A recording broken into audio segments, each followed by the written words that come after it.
Hello दोस्तों, नमस्कार, good evening. Dilip sir technical classes में आप सभी का स्वागत है। आज का हमारा लेक्चर नंबर 18 है और इस लेक्चर में हम पढ़ेंगे टेम्परेचर कोफिशिएंट को और समझेंगे कि टेम्परेचर कोफिशिएंट क्या होता है और उसके बाद हम समझेंगे टेम्परेचर कोफिशिएंट कितने प्रकार का होता है। टेम्परेचर कोफिशिएंट को हिंदी में प्रतिरोध ताप गुणांक कहते हैं। तो सबसे पहले हम देखते हैं इसकी डेफिनेशन कि डेफिनेशन क्या होती है। तो इसकी जो डेफिनेशन होती है कि किसी मटेरियल का टेम्परेचर यदि हम 1 सेल्सियस बढ़ाते हैं, 1 डिग्री सेल्सियस बढ़ाते हैं, तो उसके रेजिस्टेंस में होने वाली वृद्धि या कमी को उस पदार्थ का टेम्परेचर कोफिशिएंट अर्थात प्रतिरोध ताप गुणांक कहते हैं। तो इसकी डेफिनेशन यहाँ पर नोट करते हैं, फिर उसको एक एग्जाम्पल की सहायता से समझेंगे। तो इसकी डेफिनेशन है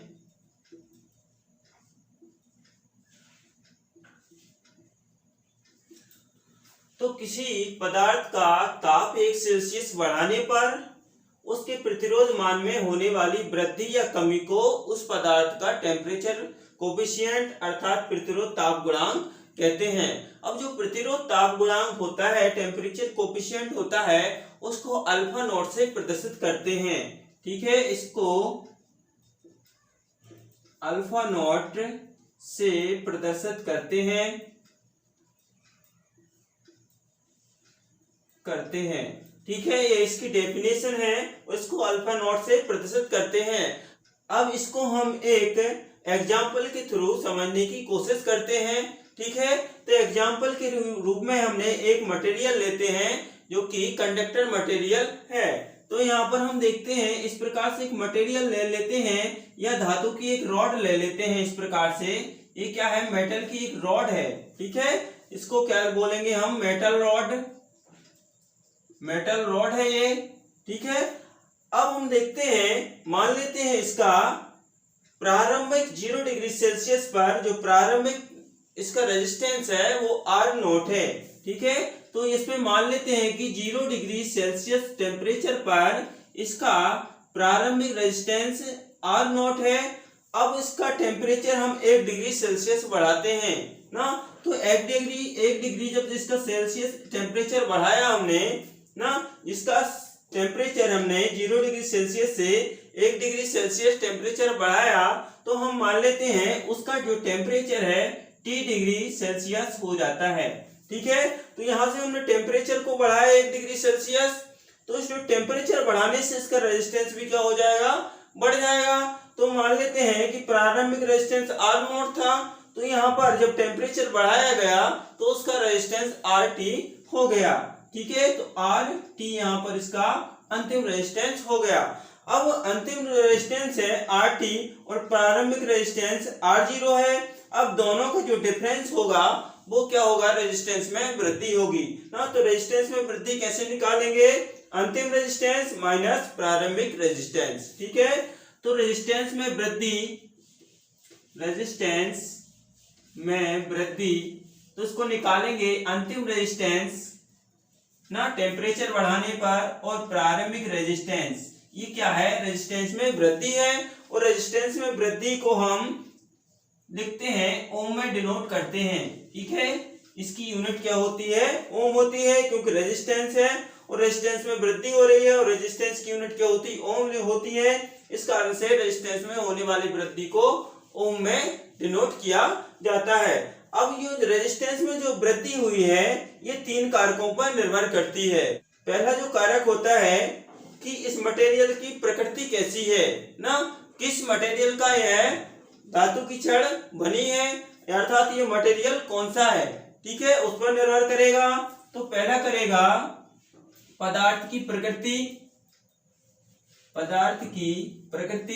अर्थात पदार्थ किस प्रकार का है। ठीक है, उसके बाद निर्भर करेगा कि इस मेटल का या मटेरियल का प्रारंभिक प्रतिरोध कितना है। तो इसके प्रारंभिक प्रतिरोध पर अर्थात इनिशियल रेजिस्टेंस पर, तो प्रारंभिक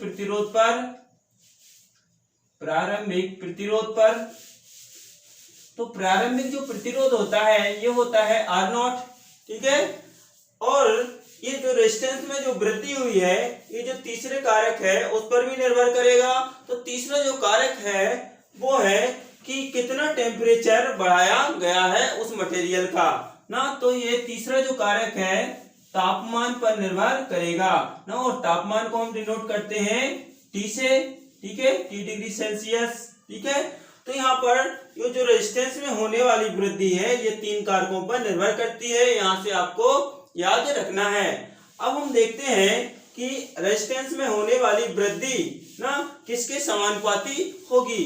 तो जो रेजिस्टेंस में होने वाली वृद्धि उसके इनिशियल रेजिस्टेंस, जो धातु है, मेटल है, उसके इनिशियल रेजिस्टेंस अर्थात प्रारंभिक रेजिस्टेंस और टेम्परेचर में वृद्धि के समानुपाती होती है। तो जो प्रतिरोध में होने वाली वृद्धि है वो किन कारकों पर निर्भर करती है ना। जो प्रतिरोध में होने वाली वृद्धि है वो 3 कारकों पर निर्भर करती है। तो प्रतिरोध में जो वृद्धि होती है अर्थात रेजिस्टेंस में जो वृद्धि होती है RT माइनस R0 ना या R0, ठीक है, ये जो समानुपाती होती है कि उसका इनिशियल रेजिस्टेंस क्या है, किसी मटेरियल का प्रारंभिक प्रतिरोध क्या है, और निर्भर करेगी कि उसका टेम्परेचर किस पर कितना बढ़ाया गया है, टेम्परेचर कितना बढ़ाया गया है, और इनिशियल रेजिस्टेंस पर ये निर्भर करेगी, ठीक है। यहाँ पर T क्या है, टेम्परेचर में वृद्धि है, इसको डेल्टा T से भी डिनोट कर सकते हैं। और R0 क्या है, यहाँ पर इनिशियल रेजिस्टेंस अर्थात प्रारंभिक प्रतिरोध है, और RT माइनस R0 क्या है, यहाँ पर रेजिस्टेंस में वृद्धि है। जब इस हम समानुपाती के चिन्ह को हटाते हैं तो यहाँ पर एक कांस्टेंट आता है ना, जिसको हम अल्फा से प्रदर्शित करते हैं। तो RT minus R0 equal to alpha naught R0 T, ठीक है, R0 T। अब यहाँ पर जो अल्फा नॉट होता है ये टेम्परेचर कोफिशिएंट होता है, ठीक है। तो alpha naught equal to temperature coefficient, temperature coefficient. तो अल्फा नॉट क्या होता है, टेम्परेचर कोफिशिएंट होता है। इसको हम इक्वेशन नंबर फर्स्ट दे देते हैं। अब यदि हम इस इक्वेशन से अल्फा नॉट की वैल्यू को फाइंड करेंगे अर्थात इस इक्वेशन से हम अल्फा नॉट की वैल्यू को ज्ञात करेंगे, तो अल्फा नॉट की वैल्यू ज्ञात करेंगे तो R नॉट और T का यहाँ पर हम क्या कर देंगे, पक्षांतर कर देंगे। तो अल्फा नॉट इक्वल टू हो जाएगा RT माइनस R0 ना या R0 अपॉन R0 और टेम्परेचर, ठीक है, ये हो जाएगा। अब यहाँ पर अल्फा नॉट की हम इस फार्मूले से क्या करते हैं, यूनिट ज्ञात करते हैं। यूनिट क्या होती है वो देखते हैं। तो यहाँ पर RT माइनस R0 क्या है, रेजिस्टेंस में वृद्धि है, जिसको हम डिनोट करेंगे किससे, ओम से, ठीक है, क्योंकि रेजिस्टेंस की जो यूनिट होती है वो होती है ओम। तो यहाँ पर alpha naught equal to RT minus R0, इसकी यूनिट हो जाएगी ओम क्योंकि ये रेजिस्टेंस है। उसके बाद R0 या R0 जिसको बोल सकते हैं ना, तो जो R0 है इनिशियल रेजिस्टेंस है, तो इसकी यूनिट भी क्या हो जाती है, ओम हो जाती है, ठीक है। उसके बाद यहाँ पर T क्या है, टेम्परेचर है, तो टेम्परेचर की जो यूनिट होती है वो होती है सेल्सियस, ठीक है।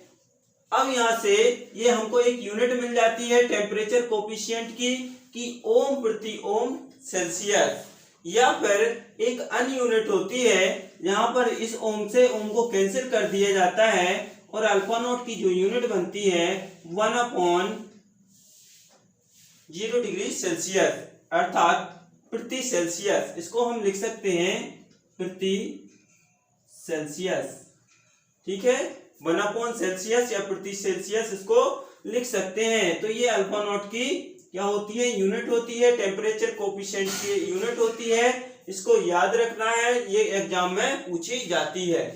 किसी टेम्परेचर पर हमको रेजिस्टेंस की वैल्यू ज्ञात करना है, जब उसका प्रारंभिक प्रतिरोध दिया हो तो उसको कैसे ज्ञात करेंगे अर्थात कौन से फार्मूले से ज्ञात करेंगे। तो हमारे पास इक्वेशन नंबर फर्स्ट है ना, इस इक्वेशन से हम RT की वैल्यू को निकालेंगे। तो RT की जो वैल्यू होगी यहाँ से RT इक्वल टू क्या हो जाएगा, ये R0 का हम इस साइड पक्षांतर कर देंगे, तो ये R0 plus alpha naught R0 और T ये हो जाएगा यहाँ पर। अब उसके बाद यहाँ पर भी आर नॉट है और यहाँ पर भी आर नॉट है, तो यहाँ से दोनों में से आर नॉट को हम क्या कर लेंगे, कॉमन ले लेंगे। तो आर टी इक्वल टू हो जाएगा R naught 1 plus alpha naught T. ठीक है, तो ये जो हमारा एक फार्मूला यहाँ से बनकर निकलता है, और इस फार्मूले के द्वारा हम किसी भी टेम्परेचर पर रेजिस्टेंस की वैल्यू ज्ञात कर सकते हैं कि उसके रेजिस्टेंस में कितनी वृद्धि हुई है।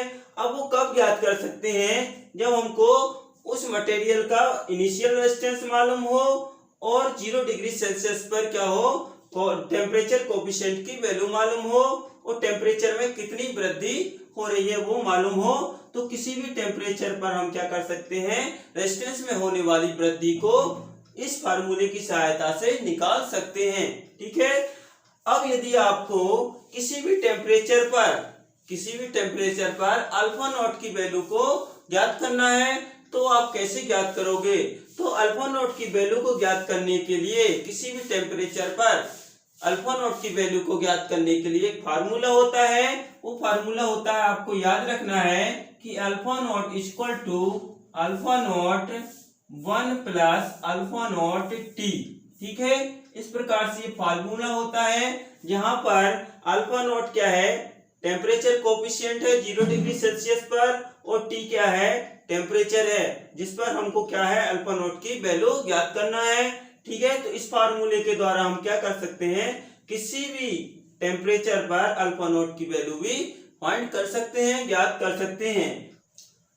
यदि आपको T1 डिग्री सेल्सियस पर किसी मटेरियल का रेजिस्टेंस दिया हुआ है और आपसे पूछा है कि T2 डिग्री सेल्सियस पर उस मटेरियल का रेजिस्टेंस क्या होगा जब टेम्परेचर कोफिशिएंट 0 डिग्री पर दिया हुआ हो ना। जैसे क्वेश्चन यहाँ पर आ जाए, आपसे पूछ लिया जाए कि T1 डिग्री सेल्सियस पर किसी मटेरियल का टेम्परेचर, किसी मटेरियल का रेजिस्टेंस R1 है, तो T2 डिग्री सेल्सियस पर उसका रेजिस्टेंस क्या होगा, ये पूछ लिया जाए और दे दिया जाए कि अल्फा नॉट 0 डिग्री सेल्सियस पर अल्फा नॉट की जो वैल्यू है वो क्या है, 0.033 ना। इस प्रकार से ये दे दी जाए प्रति सेल्सियस। ठीक है, तो इस प्रकार से जब क्वेश्चन आता है कि T1 डिग्री सेल्सियस पर ना रेजिस्टेंस किसी मटेरियल का R1 है और T2 डिग्री सेल्सियस पर उसका रेजिस्टेंस पूछा है, तो आप किस प्रकार से निकालोगे, उसके लिए क्या फार्मूला होता है, तो उस फार्मूले को याद रखना है। तो यहाँ से T2 डिग्री सेल्सियस पर उसका रेजिस्टेंस मान लेते हैं R2। ठीक है, तो इसके लिए एक फार्मूला होता है कि R1 equal to R naught 1 plus alpha naught T1। ठीक है, इसको इक्वेशन 1 देते हैं। उसके बाद इसी प्रकार से एक फार्मूला होता है R2 के लिए, तो R2 equal to R naught 1 plus alpha naught T2। ठीक है, ये दो इक्वेशन हमारे पास होती हैं। इन दो इक्वेशनों से हम एक फार्मूले को निकालते हैं। तो इक्वेशन 2 में हम इक्वेशन नंबर फर्स्ट का भाग करेंगे, तो यहाँ पर हो जाएगा R2 upon R1 equal to R2 की वैल्यू क्या है, R naught 1 plus alpha naught T2, और यहाँ से हो जाएगा R naught 1 plus alpha naught T1।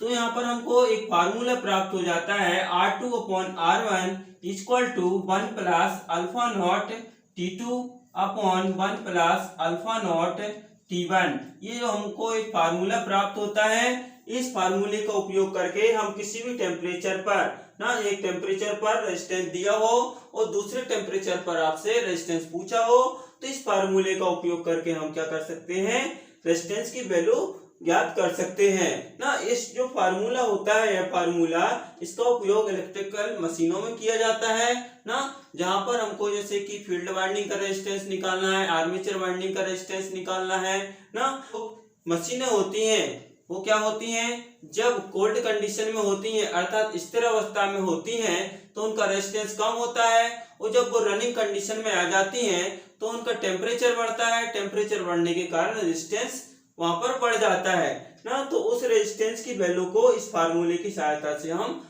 निकालते हैं। अब इसके बाद हम चलते हैं कि टेम्परेचर कोफिशिएंट कितने प्रकार का होता है। अब हम देखते हैं प्रतिरोध ताप गुणांक के प्रकार, ठीक है, types of temperature coefficient, types of temperature coefficient.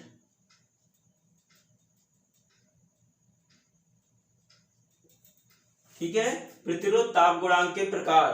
तो जो प्रतिरोध ताप गुणांक होता है ये तीन प्रकार का होता है। एक होता है positive temperature coefficient of resistance, दूसरा होता है negative temperature coefficient of resistance, और तीसरा जो होता है जीरो या negligible temperature coefficient of resistance.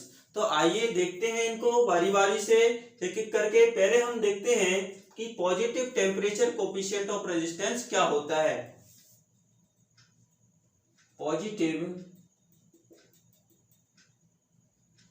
Temperature coefficient of resistance,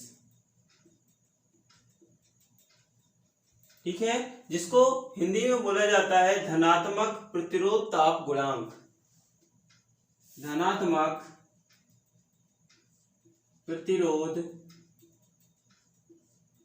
ताप गुणांक, जिसको हिंदी में धनात्मक प्रतिरोध ताप गुणांक बोला जाता है। तो ये क्या होता है ना, तो यदि किसी मटेरियल का प्रतिरोध टेम्परेचर बढ़ाने से बढ़ता है ना, तो ऐसे material positive temperature coefficient of resistance वाले मटेरियल कहलाते हैं ना। किसी मटेरियल का यदि हम टेम्परेचर बढ़ाते हैं तो उसका रेजिस्टेंस भी बढ़ता है, तो उसको हम बोलते हैं धनात्मक प्रतिरोध ताप गुणांक, ठीक है, पॉजिटिव टेम्परेचर कोफिशिएंट। ठीक है, यदि किसी मटेरियल का हमने टेम्परेचर बढ़ाया, उसका रेजिस्टेंस बढ़ने लगा ना या बढ़ गया, तो ऐसे मटेरियल को हम बोलते हैं पॉजिटिव टेम्परेचर कोफिशिएंट वाले मटेरियल। अब इसके एग्जांपल कौन कौन से होते हैं ना, तो एक किनमें पाया जाता है positive temperature coefficient of resistance. तो ये जो शुद्ध धातुएं होती हैं एवं मिश्र धातुएं होती हैं, उनका जो प्रतिरोध ताप गुणांक होता है धनात्मक प्रतिरोध ताप गुणांक अर्थात पॉजिटिव टेम्परेचर कोफिशिएंट होता है। तो इसके एग्जांपल हैं शुद्ध धातुएं, शुद्ध धातुएं एवं मिश्र धातुएं, मिश्र धातुएं। ठीक है, तो जो शुद्ध धातुएं होती हैं एवं मिश्र धातुएं होती हैं, इनका जो टेम्परेचर कोफिशिएंट होता है वो पॉजिटिव टेम्परेचर कोफिशिएंट होता है, अर्थात इनका हम टेम्परेचर बढ़ाएंगे तो इनका रेजिस्टेंस भी बढ़ जाएगा ना, शुद्ध धातु का एवं मिश्र धातु का। अब इनमें जो रेजिस्टेंस बढ़ता है टेम्परेचर बढ़ाने से, वो किस प्रकार से बढ़ता है, तो जो शुद्ध धातुएं होती हैं उनका यदि हम टेम्परेचर इस प्रकार से बढ़ाते हैं तो उनका रेजिस्टेंस भी क्या हो जाता है, एक समान रूप से बढ़ता है। ठीक है, एक समान रूप से उनका रेजिस्टेंस क्या होता है, बढ़ता है ना। यहाँ पर लिखेंगे एक समान रूप से बढ़ता है। लेकिन जो मिश्र धातुएं होती हैं उनका यदि हम टेम्परेचर बढ़ाते हैं, उनका टेम्परेचर बढ़ाते हैं तो उनका रेजिस्टेंस जो होता है एक समान रूप से नहीं बढ़ता है, अर्थात अनियमित रूप से बढ़ता है, अनियमित रूप से इनका रेजिस्टेंस बढ़ता है। और शुद्ध धातुओं का एक समान रूप से बढ़ता है, नियमित रूप से बढ़ता है। अब उसके बाद हम देखते हैं negative temperature coefficient of resistance. तो नेगेटिव टेम्परेचर कोफिशिएंट अर्थात ऋणात्मक प्रतिरोध ताप गुणांक, जिसको हिंदी में बोला जाता है ऋणात्मक प्रतिरोध ताप गुणांक। अब negative temperature coefficient of resistance, जिसको शॉर्ट में एनटीसी बोलते हैं, और जो अभी हमने पढ़ा था उसको पीटीसी बोलते हैं ना, आप नोट कर लीजिएगा। तो negative temperature coefficient of resistance या नेगेटिव टेम्परेचर कोफिशिएंट किसे कहते हैं? यदि किसी मटेरियल का यदि हम टेम्परेचर बढ़ाते हैं और उसका रेजिस्टेंस क्या होता है वहां पर घटता है, तो ऐसे पदार्थ को हम एनटीसी अर्थात नेगेटिव टेम्परेचर कोफिशिएंट वाले पदार्थ कहते हैं। जैसे हमने किसी मटेरियल का टेम्परेचर बढ़ाया तो उसका रेजिस्टेंस जो है घटने लगे, तो ऐसे मटेरियल को हम नेगेटिव टेम्परेचर कोफिशिएंट वाले मटेरियल कहते हैं। अब इनके एग्जाम्पल कौन कौन से होते हैं? तो इनके जो एग्जाम्पल होते हैं, उदाहरण, यह गुण जो होता है इंसुलेटर में पाया जाता है, सेमीकंडक्टर में पाया जाता है। तो इंसुलेटर और सेमीकंडक्टर और उसके बाद जो इलेक्ट्रोलाइट होता है ना, जो बैटरी में होता है इलेक्ट्रोलाइट, उसमें भी एनटीसी का गुण पाया जाता है, नेगेटिव टेम्परेचर कोफिशिएंट उसमें पाया जाता है। उसका हम टेम्परेचर बढ़ाते हैं तो टेम्परेचर बढ़ाने से उसका रेजिस्टेंस कम हो जाता है ना। तो इलेक्ट्रोलाइट में भी ये गुण पाया जाता है। उसके बाद पाया जाता है ये गुण कार्बन में ना। कार्बन का जैसे जैसे टेम्परेचर बढ़ता है उसका रेजिस्टेंस वहां पर कम होता जाता है। उसके बाद पाया जाता है थर्मिस्टर ना। तो थर्मिस्टर में भी ये गुण पाया जाता है कि थर्मिस्टर का टेम्परेचर हम बढ़ाते हैं तो उसका रेजिस्टेंस घटने लगता है। और कुछ थर्मिस्टर ऐसे भी होते हैं जिनका हम टेम्परेचर बढ़ाते हैं तो उनका रेजिस्टेंस क्या होता है? बढ़ता है। अर्थात जो थर्मिस्टर होता है उसमें पॉजिटिव अर्थात पीटीसी और एनटीसी दोनों प्रकार के होते हैं, अर्थात पॉजिटिव टेम्परेचर कोफिशिएंट एवं नेगेटिव टेम्परेचर कोफिशिएंट दोनों के गुण एक थर्मिस्टर में पाए जाते हैं। पॉजिटिव थर्मिस्टर भी बनाए जाते हैं और नेगेटिव थर्मिस्टर भी बनाए जाते हैं। तो ये एग्जाम्पल है एनटीसी के अर्थात negative temperature coefficient of resistance के, कि इन मटेरियल में यदि हम टेम्परेचर बढ़ाएंगे तो इन मटेरियल का रेजिस्टेंस क्या हो जाएगा? घटने लगेगा। तो इसके बाद हम देखते हैं जीरो टेम्परेचर कोफिशिएंट ना ऑफ रेजिस्टेंस। तो जीरो टेम्परेचर अर्थात शून्य प्रतिरोध ताप गुणांक, इसको हिंदी में बोलेंगे शून्य प्रतिरोध ताप गुणांक।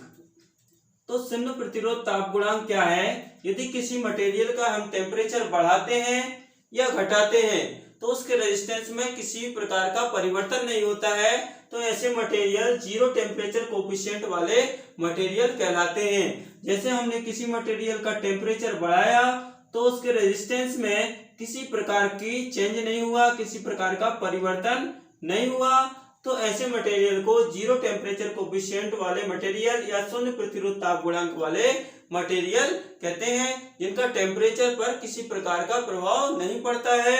अब इनके एग्जाम्पल क्या होते हैं? तो एग्जाम्पल में इनके होते हैं मैग्नीन एक जो धातु है,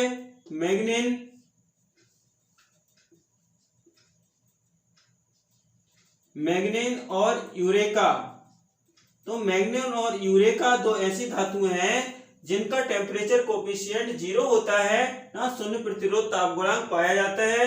यदि इनमें हम टेम्परेचर बढ़ाते हैं या घटाते हैं तो इनके प्रतिरोध मान में किसी प्रकार का परिवर्तन नहीं होता है। अब इन धातुओं का उपयोग हम इंस्ट्रूमेंट में करते हैं ना, क्योंकि वहां पर टेम्परेचर बढ़ने से वहां पर प्रतिरोध नहीं बदलना चाहिए, नहीं तो इंस्ट्रूमेंट में एरर आ जाती है ना, त्रुटि आ जाती है। तो इस प्रकार से आज का लेक्चर इतना ही ना। यदि आज का वीडियो आपको पसंद आया हो तो लाइक करें और अपने दोस्तों में शेयर करें ना। तो थैंक यू। जय हिंद, जय भारत।